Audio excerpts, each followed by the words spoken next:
नमस्कार विद्यार्थ्यांनो, मी तुमची एड्युकेटर श्वेता चंदनकर तुम्हा सर्वांचे ग्लोबल ऑनलाईन मराठी या यूट्यूब चॅनलवर स्वागत करते. तुम्हाला माहितीच आहे, रोज सकाळी मी तुमच्यासाठी घेऊन येत आहे पेपर 1ची most important PYQ MCQ series, म्हणजेच महत्त्वाचे पीवायक्यू एमसीक्यू प्रश्न. तुम्ही केलेल्या कमेंटसाठी खूप सारे धन्यवाद. तुम्हाला समजत आहे याची मला पोचपावती मिळाली आणि तुमच्या कमेंट्समुळे मला प्रोत्साहन मिळते, त्यामुळे असेच कमेंट करत राहा. जर तुम्ही MSc 2024 एक्झाम टार्गेट करत असाल तर या सिरीजमुळे तुमची खूप चांगली प्रॅक्टिस होणार आहे. त्यामुळे ही सिरीज नक्की फॉलो करा आणि या सिरीजमध्ये आपण प्रश्न उत्तरांबरोबरच कन्सेप्ट सुद्धा समजून घेणार आहोत. आणि हा व्हिडिओ शेवटपर्यंत नक्की बघा.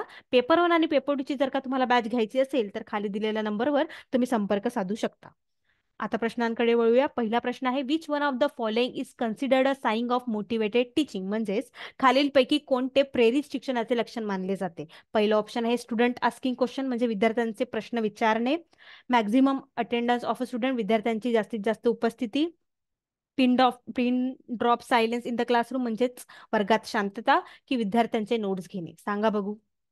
यातले चारही ऑप्शन्स बरोबर आहेत. त्यामुळे आता आपल्याला ठरवायचं आहे की कोणतं ऑप्शन जास्त प्रमाणात भर देतं आणि म्हणजे प्रेरित शिक्षणाचे लक्षण कोणत्या ऑप्शनला जास्त मानलं जातं. सांगा बघू. तर काय असणार आहे, स्टुडंट्स आस्किंग क्वेश्चन्स, म्हणजे विद्यार्थ्यांचे प्रश्न विचारणे हे प्रेरित शिक्षणाचे लक्षण मानले जाते. का बरं? कारण शिक्षक वर्गात शिकवतो तर विद्यार्थ्यांना ते समजलं नाही, समजलं आहे, कोणता विषय समजला, किती समजला आहे, हे त्यांचे प्रश्न विचारण्यावरून कळते.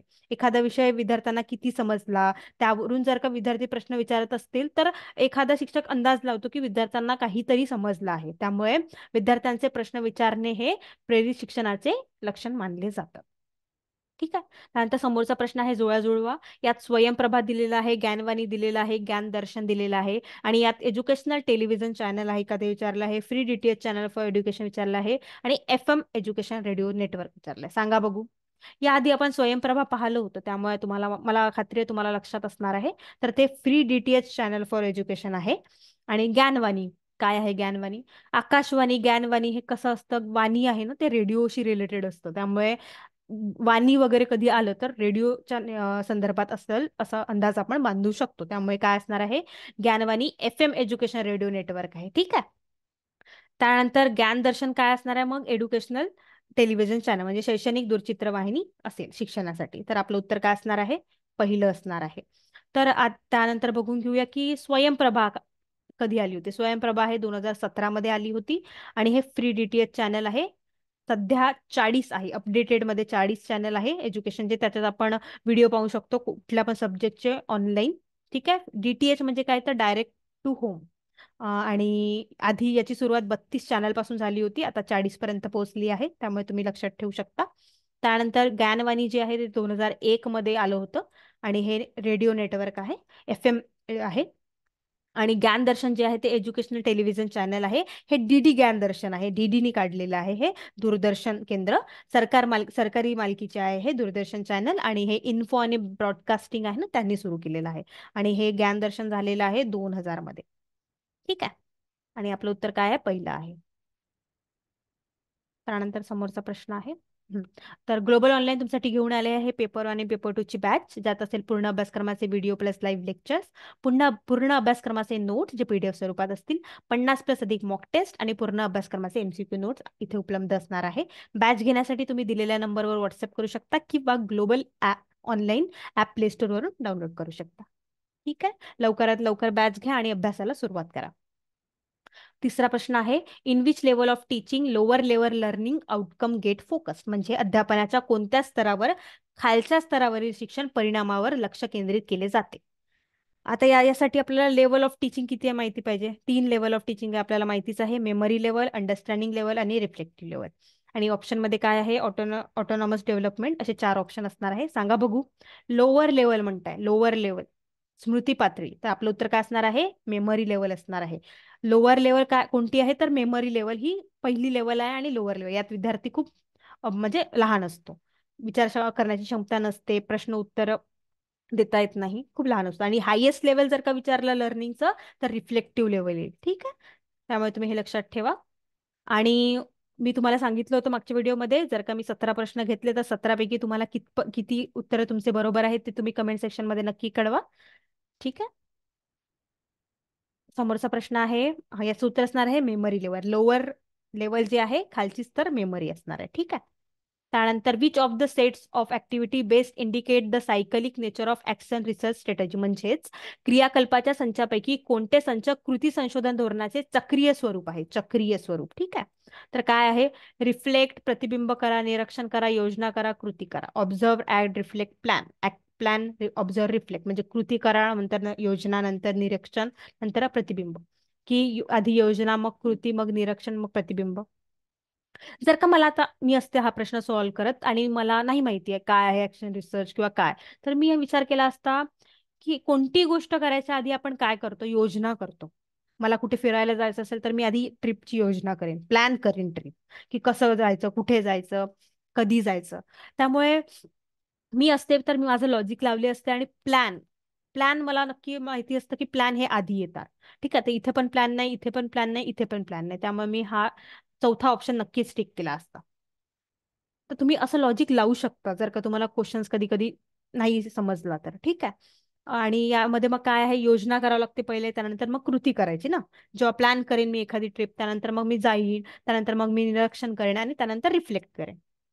तर हे कसं सुरू राहते? प्लॅन, ऍक्ट, ऑब्झर्व, रिफ्लेक्ट, अशी हे सायकल सुरू आहे ऍक्शन रिसर्चची. तर आता आपल्याला जाणून घ्यावं लागेल की ऍक्शन रिसर्च काय आहे. तर एखाद्या समस्येची तपासणी करणे आणि सोडवणे हे ऍक्शन रिसर्च आहे, म्हणजे कृती संशोधन. आणि या कृती संशोधनामध्ये कसं असतं? संशोधन करणे आणि लगेच कृती करणे, हे सगळं लगेच असतं ऍक्शन रिसर्च मध्ये. आणि याचे इमिडिएट प्रॉब्लेम आपण सॉल्व्ह करतो यामध्ये. ठीक आहे. लगेच करतो कृती आणि सॉल्व्ह पण त्याचे प्रॉब्लेम लगेच होते. ठीक आहे. त्यामुळे ऍक्शन रिसर्च म्हटलं की लक्षात ठेवायचं की लगेच संशोधन करणे आणि लगेच कृती करणे. ठीक आहे. समस्येचे जे निराकरण आहे ना, ते लगेच होते ऍक्शन रिसर्च मध्ये. आणि यात उत्तर काय आपलं? Plan, act, observe, reflect. हे लक्षात ठेवा, हे खूप आवश्यक आहे. त्यानंतर the research stream of immediate application, म्हणजे तात्काळ अर्जाचा संशोधन प्रवाह कोणता आहे? कन्सेप्च्युअल रिसर्च आहे, ऍक्शन रिसर्च आहे, फंडामेंटल आहे की इम्पेरिकल आहे? सांगा बघू. मी आताच तुम्हाला सांगितलं ऍक्शन रिसर्च, कृती संशोधन. इमिडिएट अप्लिकेशन आपल्याला पाहिजे असेल तर ते ऍक्शन रिसर्च मध्ये येईल. कशात येईल? Action research. ठीक आहे. आणि त्याआधी आपण समजून घेऊया कन्सेप्शियल रिसर्च म्हणजे काय असते. तर संकलात्मक रिसर्च म्हणजे संकलात्मक संशोधन. तर दिलेल्या विषयावर आधीच अस्तित्वात असलेल्या माहितीचे काय करणे? निरीक्षण करणे किंवा विश्लेषण करून संशोधन करणे. म्हणजे एखादा विषय आहे, त्याचे याआधी केलेले अनुभव, त्याचे निरीक्षण, त्यावर विश्लेषण करणे आणि संशोधन करणे, हे कन्सेप्च्युअल रिसर्च झालं. ठीक आहे. त्यानंतर फंडामेंटल रिसर्च जे आहे हे बेसिक रिसर्चमध्ये येतं, मूलभूत संशोधन. ते यात हे संशोधन नाही का विशिष्ट क्षेत्रामध्ये केलं जातं संशोधन, फंडामेंटल. आणि हे काय, का बरं, कसे, या प्रश्नाची उत्तरं देतं फंडामेंटल रिसर्च. याला बेसिक रिसर्च सुद्धा म्हणतात. आणि हे मोस्ट ऑफ द शैक्षणिक जी संस्था राहतात ना, त्यामध्ये यूज केलं जातं. ठीक आहे. त्यानंतर इम्पेरिकल जे आहे, अनुभवजन्य संशोधन, ते काय असतं? तर एखादं संशोधन आपण निरीक्षण करून अनुभवाद्वारे त्याचं ज्ञान मिळवतो एखाद्या संशोधनाचं. यामध्ये डायरेक्ट आणि इनडायरेक्ट पद्धतीने, प्रायोगिक नाही का, प्रत्यक्ष किंवा अप्रत्यक्ष, इम्पेरिकल मध्ये. ठीक आहे. त्यानंतर समोरचा प्रश्न आहे सॅम्पलिंग केसेस मीन्स, म्हणजे नमुना प्रकरणे काय असते. तर सॅम्पलिंग फ्रेम वापरून नमुना घेणे, की संशोधनासाठी योग्य असलेल्या लोकांना ओळखणे, की शब्दशः संशोधकाचे संक्षिप्त प्रकरण करणे, की sampling of people, newspaper, program, लोकांचे नमुने, वर्तमानपत्र, असं सगळं असणं. सॅम्पलिंग केसेस, त्यासाठी आपल्याला काय माहिती पाहिजे आधी? यासाठी आपल्याला माहिती पाहिजे पॉप्युलेशन आणि सॅम्पल. काय माहिती पाहिजे? पॉप्युलेशन आणि सॅम्पल. तर पॉप्युलेशन काय आहे? पॉप्युलेशनचा मराठीत जर का अर्थ घेतला तर लोकसंख्या. पण शब्दशः अर्थ इथे घ्यायचा नाहीये. पॉप्युलेशन म्हणजे काय होतं? एखाद्या विषयावर ज्यावर आपल्याला स्टडी करायची असते, अभ्यास करायचा असतं, त्याला पॉप्युलेशन मध्ये म्हटलं जातं. आणि सॅम्पल काय? तर या पॉप्युलेशनचा आपण काहीतरी एक आपण काढतो सॅम्पल, त्याला म्हटलं जातं सॅम्पल. आता तुम्हाला एक सांगते उदाहरण. पॉप्युलेशन आणि सॅम्पल. ओके. तर काय असणार आहे?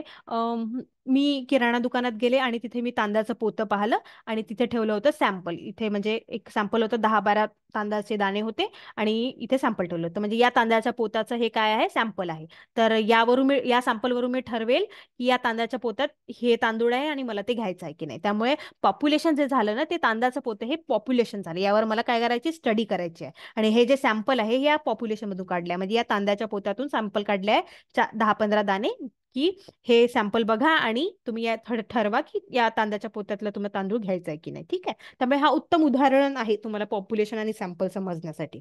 ठीक आहे, तर सॅम्पलिंग केसेस काय असतात, तर सॅम्पलिंग केसेस काहीही राहू शकतं ना. जसं की आता मी कशावर स्टडी करताय किंवा कशावर अभ्यास करताय त्यावरून आपण सॅम्पलिंग केसेस ठरवतो. जसं आता मला तांदळाचं पोतं घ्यायचं, तांदूळ घ्यायचं होतं, तर तांदळाचं पोतं काय झालं, माझं पॉप्युलेशन झालं होतं, तर त्याचं सॅम्पल काय असेल, तांदळाचे दाणे असतील. हो की नाही. किंवा मला लोकांवर करायचं आहे जर का अभ्यास, किंवा कशावर पण करायचा आहे, तर सॅम्पलिंग काय राहील, नॉर्मल गोष्टी राहतील. नमुने काय राहतील, नॉर्मल गोष्टी राहतील, जसे वर्तमानपत्र, दूरदर्शन, काहीही राहू शकते. ठीक आहे, सॅम्पलिंग केसेस म्हणजे प्रकरणे आपण काही घेऊ शकतो ना. कारण एखाद्या घटकावर जेव्हा अभ्यास करायचा आहे तर आपण काही घेऊ शकतो. जर आता एक्झाम्पल, मला औषधांवर अभ्यास करायचा आहे तर मी वेगवेगळ्या प्रकारची औषधे घेईन, घटक एक माझे सॅम्पल म्हणून. हो की नाही. तर काय होईल मग, ते सॅम्पलिंग ऑफ मेडिसिन्स असं होईल ना. ठीक आहे, त्यामुळे आपलं उत्तर काय असणार आहे, डी असणार आहे आपलं उत्तर. सॅम्पलिंग युझिंग सॅम्पलिंग फ्रेम पण नसणार आहे, सुटेबल हे पण नसणार आहे, आणि ब्रीफ सॅम्पलिंग आपण वेगवेगळ्या लोकांची, घटकांची, कशाची पण घेऊ शकतो. ठीक आहे, सॅम्पलिंग केसेस. त्यानंतर पुढचा प्रश्न आहे, researcher is interested in studying the prospectus of a particular political party in a urban area, what tool should he prefer to for the study. म्हणजे एखाद्या संशोधकाला शहरी भागातील विशिष्ट राजकीय पक्षाच्या संभाव्यतेचा अभ्यास करायचा आहे, तर त्याने अभ्यासासाठी कोणत्या साधनांचा वापर करावा. हो की नाही. आता बघा, एखादा विशिष्ट अभ्यास करायचा आपल्याला, तर त्या अभ्यासासाठी आपण कोणतं प्रिफर करू स्टडी मटेरियल. रेटिंग स्केल करू का, नाही. शेड्यूल, वेळापत्रक हे पण नसणार आहे. मुलाखत घेऊ शकतो आणि प्रश्नावली करू शकतो आपण. पण आता मुलाखत घ्यायची की प्रश्नावली घ्यायची, आता हे झालं. आता बघा, एखादा विशिष्ट राजकीय पक्षाचा आता मला जर का हे घ्यायचं आहे, अभ्यास करायचा आहे, तर मी आधी त्यांना काय विचारणार, प्रश्नावली विचारेन. मुलाखत पण घेईन, पण मुलाखतीत काय विचारणार, मी प्रश्नावली विचारेन, जेणेकरून मी त्यांचा म्हणजे चांगला अभ्यास करू शकेन. त्यामुळे आपलं उत्तर काय असणार आहे, प्रश्नावली असणार आहे. आणि प्रश्न कशा प्रकारचे असणार, आता की तुमचं राजकीय पक्ष कधी स्थापन झालं, तुमचे उद्देश काय होते, तुम्ही काय काय केलं, तर प्रश्नावली काय येईल, महत्वाची ठरेल. आणि मोस्ट ऑफ द जेव्हा पॉलिटिकल असं काही येतं किंवा राजकीय पक्ष येतं, तर प्रश्नावलीच विचारली जाते स्टडी मटेरियलमध्ये. ठीक आहे, त्यामुळे तुम्ही हे नक्की लक्षात ठेवा. समोरचा प्रश्न आहे, manipulating the variable is the main concept of which type of research. म्हणजे व्हेरिएबल्स मध्ये फेरफार करणे हे कोणत्या प्रकारच्या संशोधनाची मुख्य संकल्पना आहे, सांगा बघू. एक्सपेरिमेंटल आहे का, हिस्टॉरिकल, सर्वे रिसर्च, डिस्क्रिप्टिव्ह रिसर्च, सांगा बघू काय असणार आहे.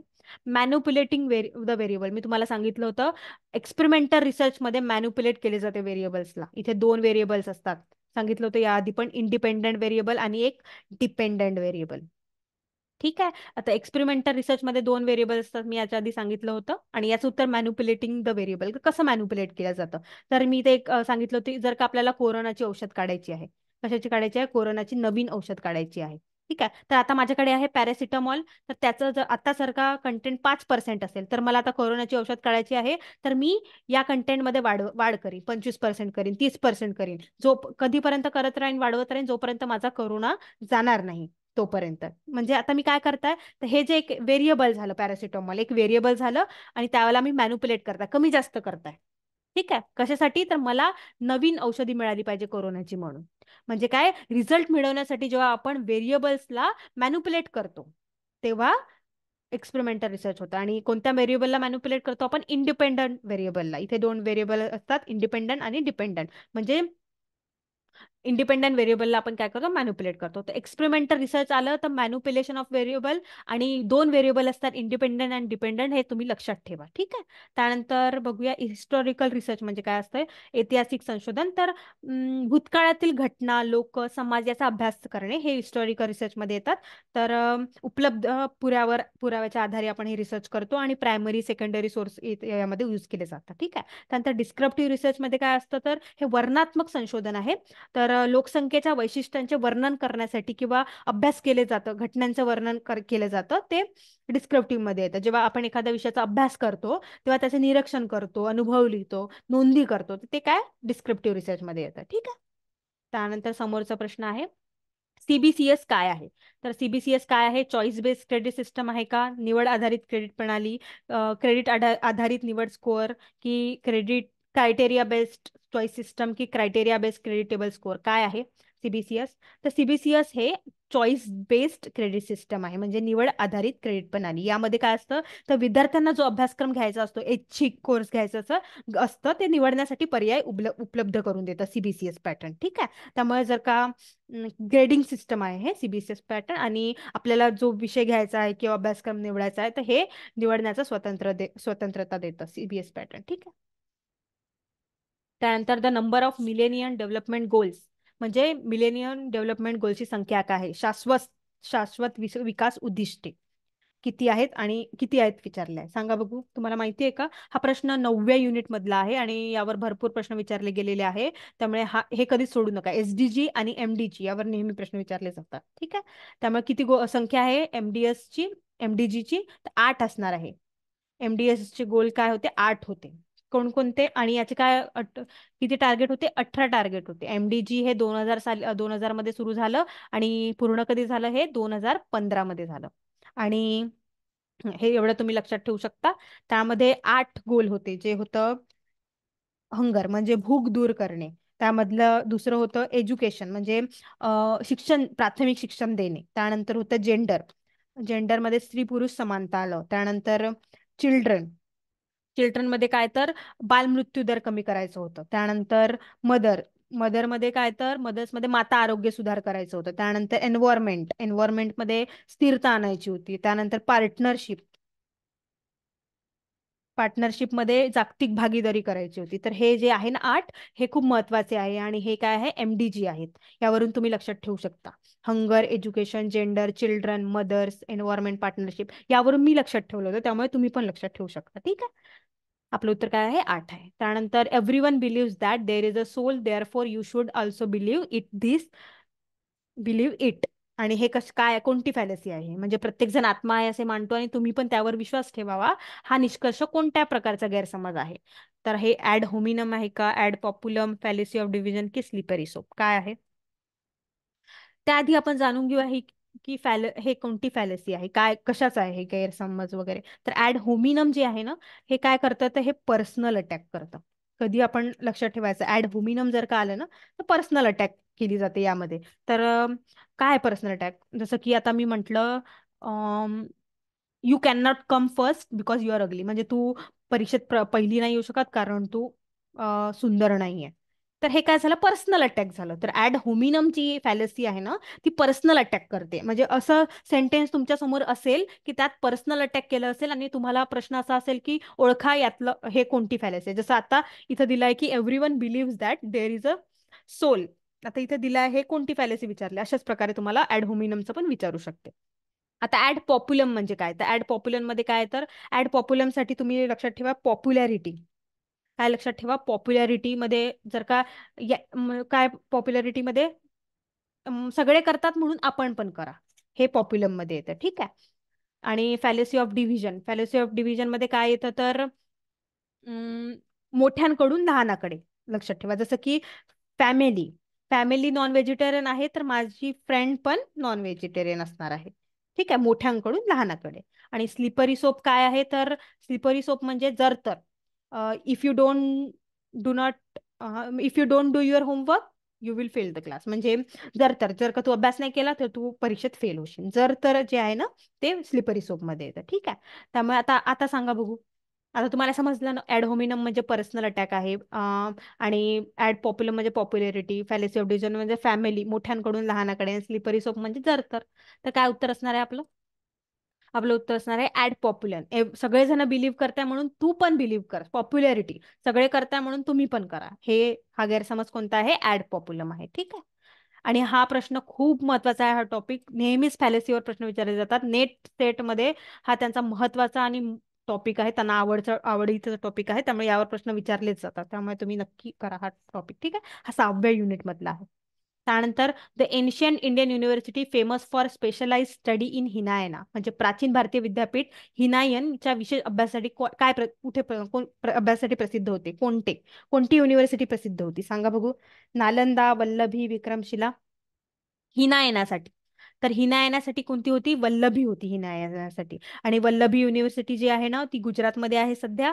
आणि गुनामती नावाचं जे बुद्धिस्ट स्कॉलर होतं ना ते वल्लभीमध्ये होतं, त्यांनी शिक्षण घेतलं होतं. त्यानंतर ह्युन संग जे तुम्ही नाव ऐकलं असेल, चायना ट्रॅव्हलर, ते सुद्धा वल्लभीमध्ये आले होते. आणि वल्लभीमध्ये नीतिशास्त्र आणि लॉ, काय तर नीतिशास्त्र आणि लॉ जे आहे ना हे विषय नेमके शिकवले जायचे. ठीक आहे, त्यामुळे तुम्ही हे लक्षात ठेवा. त्यानंतर नालंदा, नालंदा बघून घेऊया. नालंदा सध्या बिहारमध्ये आहे. आणि यामध्ये महायाना, नालंदामध्ये महायानाचा अभ्यास केला जातो. याच्यामध्ये वल्लभीमध्ये हिनायाना आणि नालंदामध्ये महायाना, हे तुम्ही लक्षात ठेवा. आणि यात मेडिसिन, मेडिसिन, ॲस्ट्रॉलॉजी यावर विषयाचा अभ्यास होता. त्यानंतर विक्रमशिला जी आहे, आणि नालंदा सध्या बिहारमध्ये आहे. आणि विक्रमशिला जी आहे त्यामध्ये लॉजिक, तंत्रावर अभ्यास होता, लॉजिक. ठीक आहे. आणि ही सध्या बिहारमध्ये आहे. विक्रमशिला पण बिहारमध्ये, नालंदा पण बिहारमध्ये. आणि धर्मपालांनी विक्रमशिला काढली होती, पाला एम्पायरमध्ये. नंतर नालंदा आणि विक्रमशिला जी आहे ना ते बख्तियार खिलजी आहे त्यांनी डिस्ट्रॉय केली होती. तेवढं तुम्ही लक्षात ठेवा. ठीक आहे. आपलं उत्तर काय आहे? हिनायनाचं वल्लभी आहे आणि महायानाचा नालंदा आहे. तर हे तुम्ही नक्की लक्षात ठेवा. हा 10व्या युनिट मधला प्रश्न आहे आणि युनिव्हर्सिटीवर नेहमी प्रश्न विचारला जातं, एन्शियंट युनिव्हर्सिटीवर. ठीक आहे.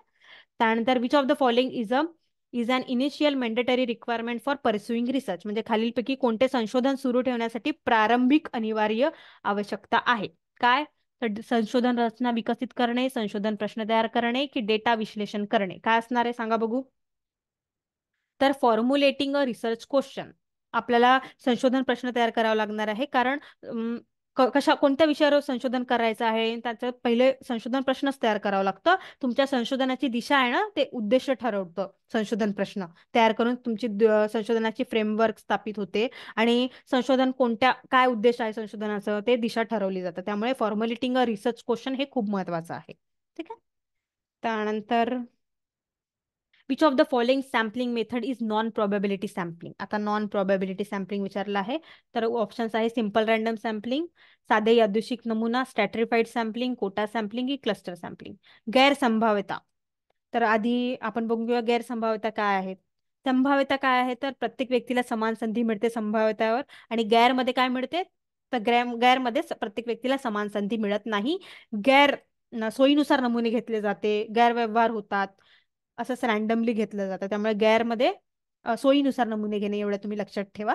आणि संभाव्यता म्हणजे प्रॉबॅबिलिटीमध्ये सिम्पल रॅन्डम येतं, स्ट्रॅटिफाईड येतं, क्लस्टर येतं आणि सिस्टमॅटिक येतं. त्यामुळे आपलं उत्तर काय असणार आहे? कोटा असणार आहे. नॉन प्रॉबॅबिलिटीमध्ये कोटा येते, कन्व्हिनियन्स येते, स्नोबॉल येते आणि जजमेंट येते, जजमेंट सॅम्पलिंग. तर कोटा सॅम्पलिंग काय आहे तर गैरसंभाव्यता सॅम्पलिंग आहे ही अशी नमुना पद्धत आहे ज्यात पूर्वनिर्धारित संख्या किंवा युनिट्सच्या प्रमाणावर आधारित असते. म्हणजे की आपण म्हणत नाही का 25% कोटा आहे, तर जो तो कोटा आहे ना ते म्हणजे ऑलरेडी ठरलेलं आहे ना, तर ते आहे नॉन प्रोबॅबिलिटी मध्ये येते. ठीक आहे. Quota sampling, number of proportion of units. ठीक आहे. त्यानंतर एक्स पोस्ट फॅक्टो रिसर्च म्हणजे काय तर हे रिसर्च काय is carried out after the incident, म्हणजे घटनेनंतर संशोधन केले जाते का, घटनेपूर्वी केले जाते का, की संशोधन घटना घडल्याबरोबरच केले जाते, की ते एखाद्या घटनेची शक्यता लक्षात घेऊन संशोधन केले जाते, काय असते. तर संशोधन पोस्ट फॅक्टो रिसर्च म्हणजे काय तर घटनेनंतर संशोधन केले जातं. काय असतं? घटनेनंतर केलं जातं, घटनेच्या आधी वगैरे केलं नाही जात, घटनेनंतर केलं जातं. ठीक आहे. हिस्टॉरिकल वेगळं आणि पोस्ट फॅक्टो वेगळं, त्यामुळे कन्फ्युज होऊ नका. त्यानंतर द रिसर्च इज ऑलवेज, संशोधन नेहमीच असते, काय असते? व्हेरीफाईंग द ओल्ड नॉलेज, म्हणजे जुन्या ज्ञानाची पडताळणी करणे, की नवीन ज्ञान शोधणे, की filling the gap between knowledge, all of the above. सांगा बघू. तर काय असणार आहे?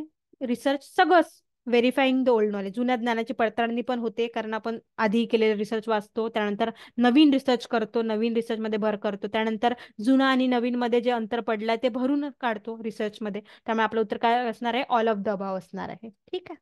तर आता झाले आपले 16 क्वेश्चन झालेले आहेत. त्यामुळे 16 पैकी तुम्हाला किती आले ते तुम्ही कमेंट सेक्शन मध्ये नक्की कळवा.